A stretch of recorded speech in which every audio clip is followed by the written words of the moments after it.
বৃষ্টি ভেজা প্রতিশ্রুতি। সন্ধ্যার পর হালকা বৃষ্টি পড়ছে। ছাতার নিচে দাঁড়িয়ে তৃষা বাসের জন্য অপেক্ষা করছিল। রাস্তার ওপার থেকে চঞ্চল তাকিয়েছিল তার দিকে।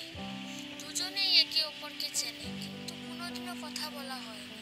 হঠাৎ করেই এক ঝাপটা বাতাসে তৃষার ছাতা উড়ে গেল।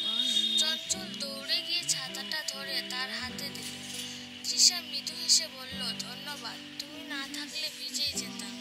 চঞ্চল একটু সাহস করে জবাব দিল, ভিজে গেলে দোষের কি? মাঝে মাঝে ভিজে যাওয়া দরকার, তখনই বোঝা যায় কে পাশে থাকবে। কথাটা শুনে তৃষা চমকে উঠল। চোখের ভেতর একটা অন্যরকম মায়া দেখা দিল, বৃষ্টির ফোঁটার মতোই নরম, নিঃশব্দ।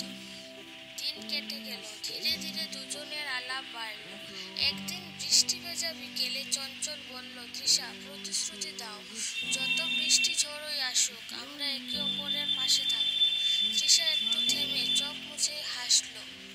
হ্যাঁ, প্রতিশ্রুতি দিলাম, কারণ তুমি আমাকে শিখিয়েছো ভিজে যাওয়া মানেই একা হয়ে যাওয়া নয়। রাস্তার দুপাশে তখন কদম